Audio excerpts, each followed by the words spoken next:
Hello, everyone. Welcome to another edition of Odyssey House Journals. I'm Randall Carlisle. My co-host is Rachel Santizo. Hello. Our guest is Alan. We will introduce him in a second. This is one of the most watched and listened to podcasts dealing with addiction and recovery. And we thank everyone out there who's watching and listening.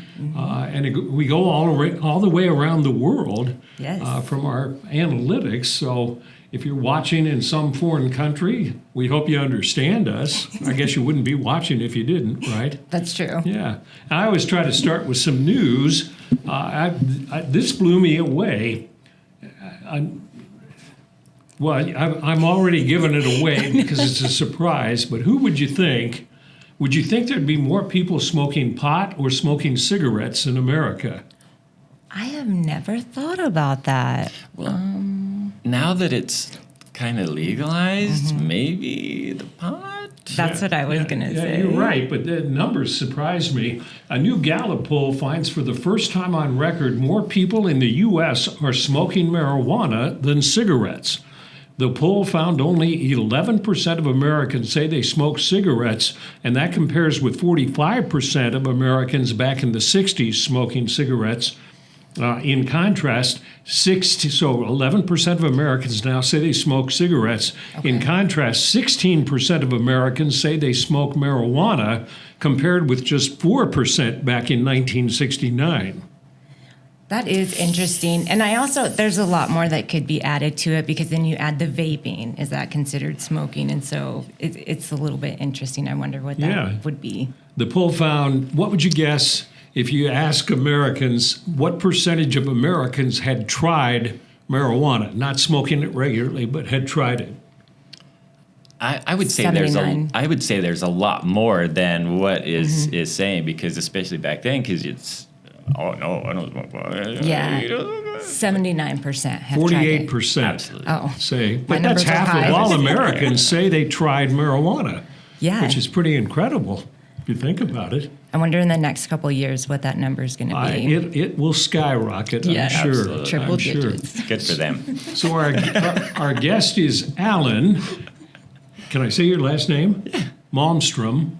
And I met Alan years and years and years ago, back when I was working in television, and there was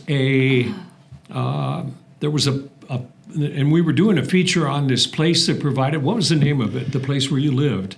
Life Start Village. Life Start Village, and they provided housing for people in recovery at a reasonable rate and very nice housing. Yeah. Right? So, amazing place. So I asked, being a TV reporter, I said, well, I need to talk to somebody who lives there. And the people who were running it suggested Alan and his wife and their 2 kids. And so we did this nice positive story saying these people are in recovery.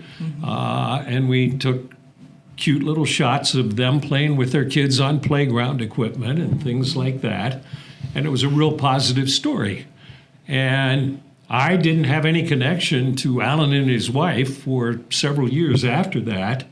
Wow. And then I started work at Odyssey House, and I went to our parents program, and in walks Alan as a client in our parents program. Yes. So that was amazing.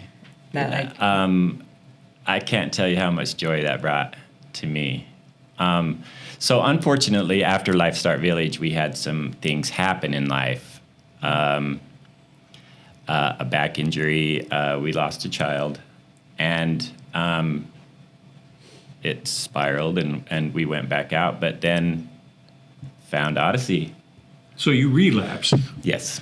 And your drug of choice and your wife's is indifferent. Mine is more. It doesn't anything. Yeah. Right.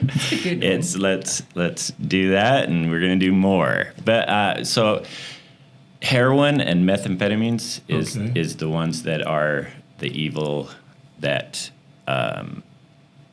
it just brings me down. It takes over. When something becomes more important than your children, your loved ones, your rent, Anything. paying the bills, like that's trouble. And it boggles my mind how powerful that can be. People don't understand. You dealt with the issue too, along with your kids. Explain to somebody who says, "Now, wait a minute. How could a substance be more important than the children that you helped create, and you're watching them grow up?" It's not that it's not that you don't love them and you want to be there for them, but it's like, just a minute. I'll be right back, or you know what I mean. It blows my mind, and it's a little bit scary. Yeah, like how that can.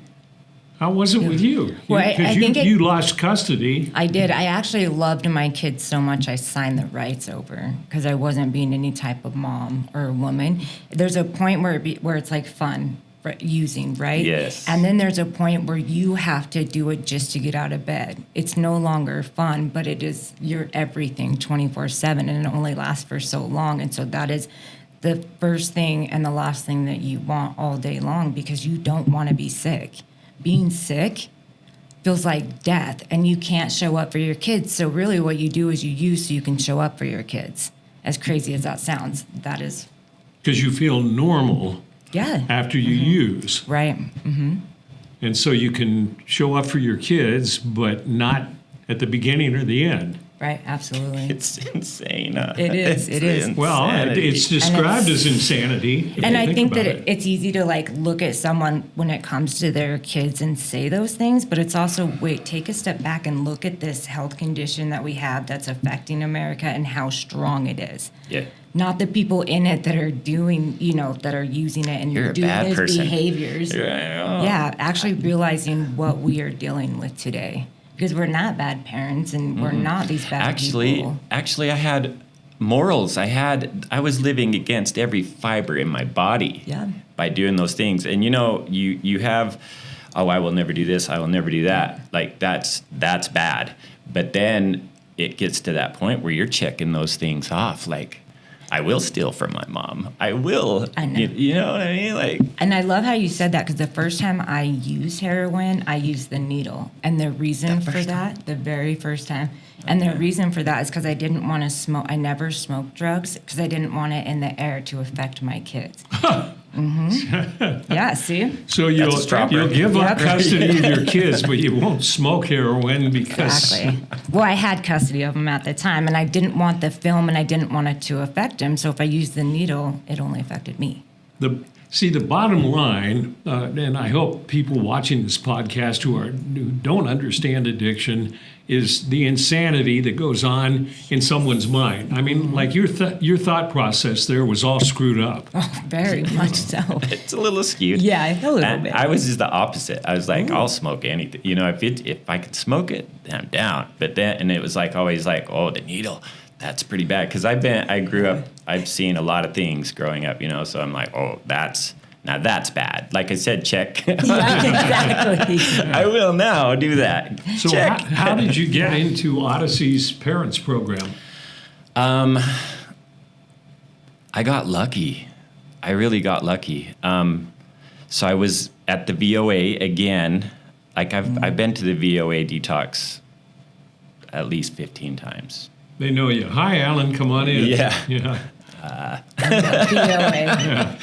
And thank God for him, because I don't know, being a male, especially like 10, 15 years ago, it was hard to get treatment for me.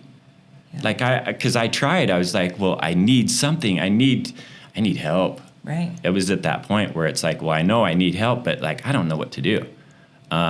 But so I went to the VOA years before that. That's how we got to Life Start.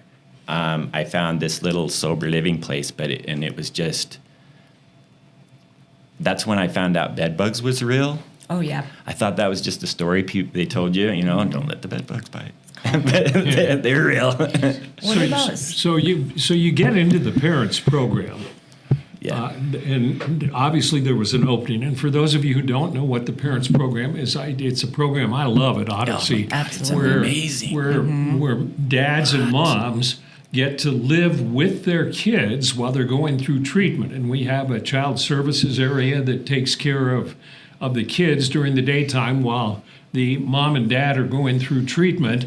And they also work on improving your parenting skills and work with your kids who have gone through trauma because of what you've done. Absolutely. Right? What a miracle. My favorite part is that they do the single dads. There's no one else that has a single fathers program. Nowhere. West of the Mississippi, this is the only one. Right. And it's like, now not only did I find a place, like, I was supposed to go to First Step, but they have like a waiting list, right? So, but it's like, yeah, I'll take Odyssey. And you hear all the things. Oh, yeah. But that's from people that just couldn't do it. You know what I mean? So I was like, well, even like doing drugs, I'll be the judge of that. It's not going to affect me that way. I'll be the judge. So I did. I went there, and crazy as it sounds, though, like I'm like, yes, I found a place, and it's going to be amazing. And then get in there, and to change who I had conditioned myself to be all these years for safety reasons. You know what I mean? How we like close ourselves off or unrealistic expectations on people, so they'll automatically fail, and you're out. So, but being there, I was still so resistant, like still trying hard to change that dishonesty, the I'm going to get what's mine, like it was hard. I struggled. I struggled a lot. Odyssey, one of the reasons, you brought up a good point. Most of the people who say negative things about the Odyssey House program are people who couldn't do the program and leave, right? Yeah. And yet you get somebody like Alan who's completed the program and they have positive things to say. Because he could have been that person easily, because that's what he was talking. And instead, though, like myself included, I have seen this program change lives immensely, bring families back together, bring that individual back together. Yeah. And that is the most amazing thing that has happened to me in my life. Like, I'm with my kids now. I'm with my wife. I'm mending relationships with my dad. Just life is good. Yes. I'm interested. So you say that you and your wife are both in recovery, and your kids are older. I just happen to know this. How is it from a perspective? How do you know? How is it from a perspective of you being married and both of you going through this, that family perspective? Because people tell us. I remember when I first went into treatment for alcoholism, they said, "Don't date anyone who's the first year." That's my wife. Yeah. So we're already married. Does that count? Yeah. No, it does not count, because you're going to need to both work on yourselves, heal, and then come together and heal as a unit. Because we had tried several times. Like, she went into treatment, and like I said, it was hard for me, so I would just have to. They're like, well, yeah, good luck. We got her and the kids or whatever, but so I'll keep using good. Yeah, good luck. Right. We're rooting for you. And then she would come out, and I would still be sick, so we would get sick together again, and that happened several times. But then finally I got to go to Odyssey. She went to House of Hope, and then we came back together. And describe, people hear the word relapse all the time, and some people call it a hiccup or a whatever. Describe how you viewed relapse. Relapse, I would be surprised. I don't. It's weird.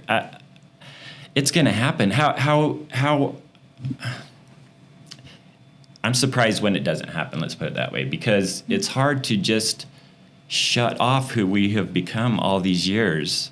And that's a coping skill that works. It's always worked in the past. Right.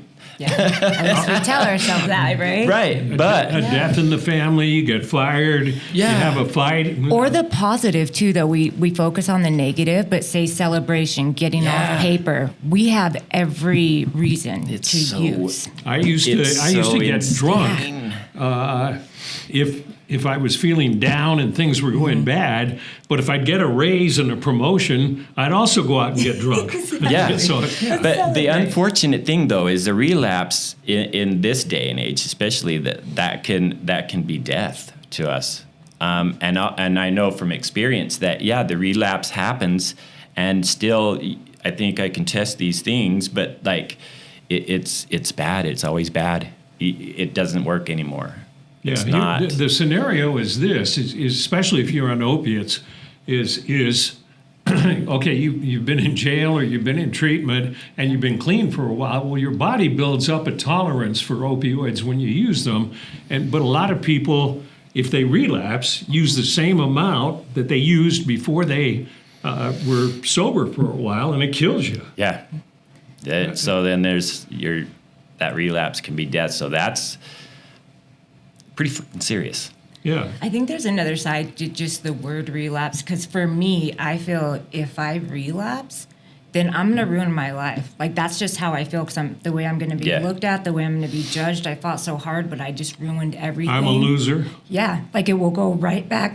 But if we get real honest, like you say, you've had it, and say, like, I had an incident of use, or use something that's more open to what this is really about, because like you said, that people can in fact use several times, right? Some people almost need to because they think that they can use, right? And so it's like opening up that door to like, okay, what if you have an instant, regardless if it's a couple days, it's a month, but being more open to that and what this is really about, and the services needed based around that. Because some of the thinking is, okay, I screwed up, blah, blah, blah, I'm a loser, I'm feeling all this shame, so I'll just keep doing it. Oh, right? Yeah. Yep.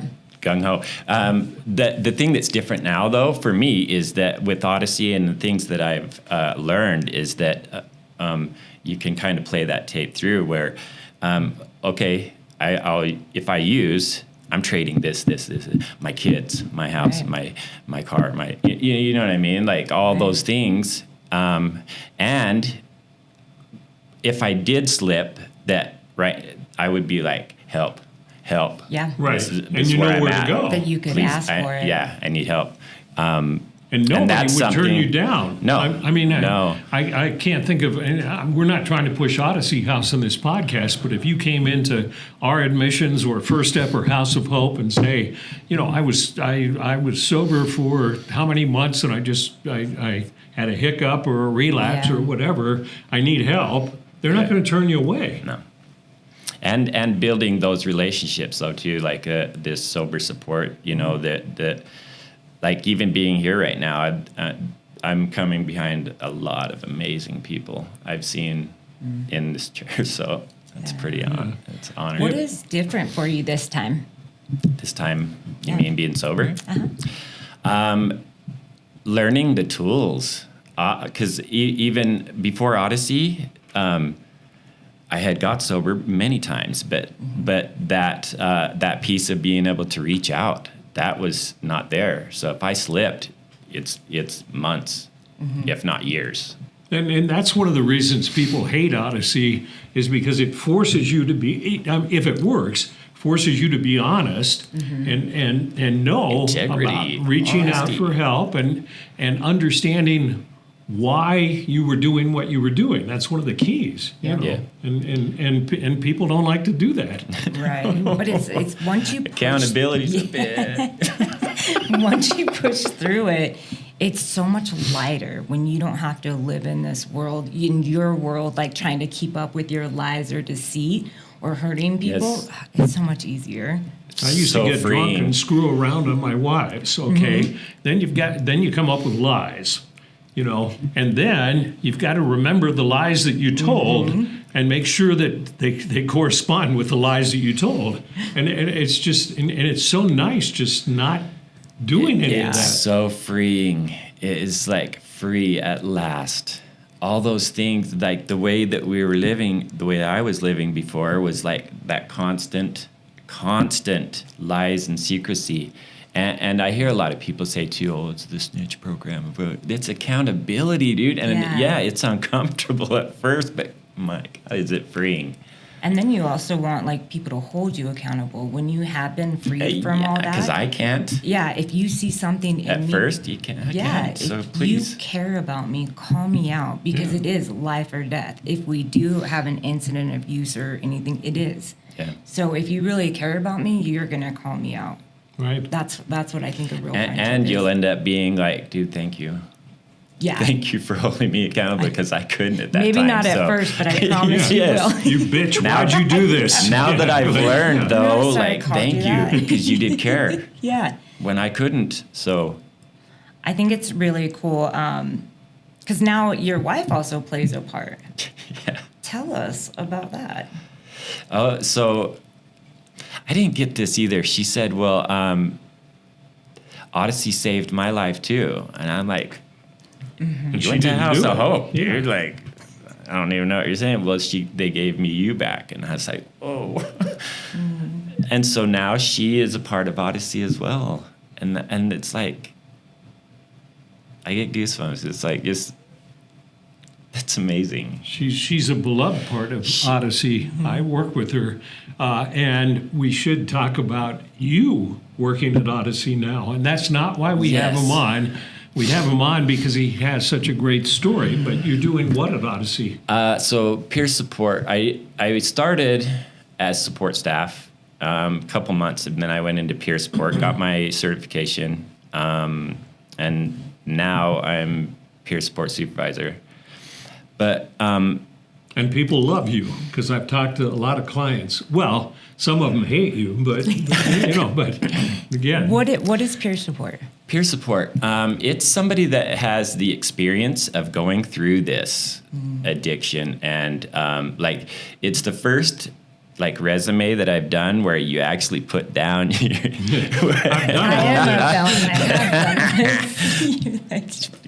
you're what we're looking for.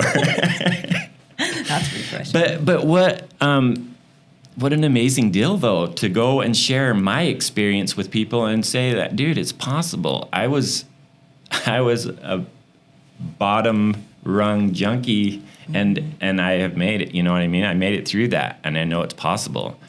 And you can still be happy and have joy in your life without that life. And to be accountable. But it's, dude, and I see the people that I work with is they're going through the same thing I did. Like they're saying the same things and like it's so it's amazing to be able to help you cross over. Come on, you know. you know, a lot of people wonder. And it makes sense to me, but I'm biased, but why you would have like a recovering drug addict working with drug addicts. You know, but what better people? They got the experience. And you're not gonna have somebody go like you go to college or whatever. Well, I'm gonna go I'm gonna be a junkie for a bit just to get the experience. PhD in junkieism. Yeah. I think a really good part of it is I think there's a need for both worlds. Absolutely. To really create the change. Yeah, it's the And lived professionals. experience and the professionals. Like if you have both sides of it, then we can try to help more people. Absolutely. What? Absolutely. The more of a diversity that we have, the better off our clients will be. The better off we'll be as. I facilitate a family support group, and and most of them have loved ones, probably adult kids, who are either in jail or out on the street or in treatment, and they all want this magical answer, like because when we have people speak to the group who are in recovery, they want to know what was it that finally clicked and worked for you? Because I want that for my kid. Yeah. You know. Like, I wish there was something. I You do could just too. say, "You are healed." Amen, brother. Yeah. And the thing is, Yeah. we all have different stories as to Yeah. why we sought recovery. They're different stories, but they're also so much the same. Like, that it might have just different details in it, but like it's a lot. It is pretty much the same. I'm interested in your answer because along those lines, somebody that has tried and has a wife that's also trying and kids involved. What was it this time for you? Yeah, right. Like, oh, I'm going to show up for the 17th time. I mean, I don't know, but I like what you was just it? said too about the family members, dude. How are we affecting the people that are around us? Yeah. Like, even have, like I said, that diversity of healing, the people that have also just had to see the addiction, but not like, dude, just stop. Yeah. You know what I mean? know. What's wrong with you? I used to selfishly look at it. Well, look, okay, I get drunk all the time, and I'm an alcoholic, but I'm not hurting you Yeah, or I'm you. not hurting I know. anybody. I've chosen to hurt my own self. Yeah. Yeah. You know. That's another thing they do at Odyssey too, is like the impact letters, which for a lot of people it's like, well, whoa, I've never really looked at it like that. Like, how you're writing a letter from somebody to yourself, but you're trying to put it into their perspective, which that forces you to take a look at, like, well, so maybe, you know what I mean? Like, Look outside yourself. yeah. And see. And when yeah. you do one from your kids or like, dude, then it's like I would read the first 5 words and bawl like a baby, because I like feeling that how I affected them, and it's so unfair. It wasn't intentional. I didn't, like I said, I'm not hurting anybody. Yeah, you were hurting a lot of people. Yeah. And you're hurting yourself. And you're lucky that you reestablished a very good relationship with your kids. And I know several people who, I can think of one who went through our program and is very successful in the recovery world right now, whose teenage daughter refused to speak to her and still will not speak to her. You- Yeah. And those are consequences that might happen, and those are the things that we just got to keep working at. Because when you get sober, that things will be repaired, but there's also things that are just too broken. Yeah. But if you keep working, keep moving forward, there's always hope. Yeah, just never giving up. And the other thing that I want to throw out a plug for where you work, you Sarah, do you call it USARA or USARA? I say USARA, but you Okay. can say either way. I still say All right. USARA. Anyway, USARA connects. First of all, you offer free peer support for anybody, whether they're high or sober or whatever. Right. And you have a family support group. But the cool thing about your organization, again, I say to this people all the time, is if you're getting out of Odyssey or you're getting out of any program or anything, stay in touch with the recovery community. Absolutely. And you guys are instrumental in doing that. Yeah, Right? it is. It's staying connected because, like you said, you're going to go through times, and it could be good or bad. The same reasons why we could have Absolutely. incident abuses. But who do you celebrate that with? Who do you do it? I was thinking the victim impact letters. When I did those, it was very painful. At the same time as the first time, I was like, oh, people do love me or care. Like, I am lovable. So it has this, like, thing to it. And USARA is a great place because you can walk in anytime, Monday through Friday, 9 to 5, and get that support, that love. Yeah. And meet other people who are in your same Yep. shoes. Everyone there you know. is in recovery, so Yep. Yeah. And that is a imperative to just stay connected, because if you're not surrounding yourself with people that are healing then you're surrounding yourself with people that just don't understand. And so Yeah. like you could do really good in the residential setting, like you're protected. You're in this bubble, right? But Yeah. the real test starts. Now get you've got out. all this stuff. Now I'm good out. luck. Yeah. Call my dealer, right? And I think You that- go see a family member or something, and Yeah. they're like, "Yeah, what's up?" yeah, I get it. Believe it or not, our 30 minutes are up. Oh, See, you We wondered could what we're still going to talk, talk about really? for 30 minutes. This is It goes so amazing. fast. And Yeah. how many years after? 2014 was it? I We don't. did this. I don't remember. A I lot was of still years drinking ago. at the time. you're interviewing again. Yeah. That Yeah, full circle. That's right. Yeah. Thank you, Ellen. Well, Thank we're, you. We're all very proud of you, and thank you for what you've done. Rachel, it was great to see you again. Our last two podcasts were without you, and we missed you. I miss you too. Yeah. I'm glad to be here. And thank you for watching and listening to another edition of Odyssey House Journals.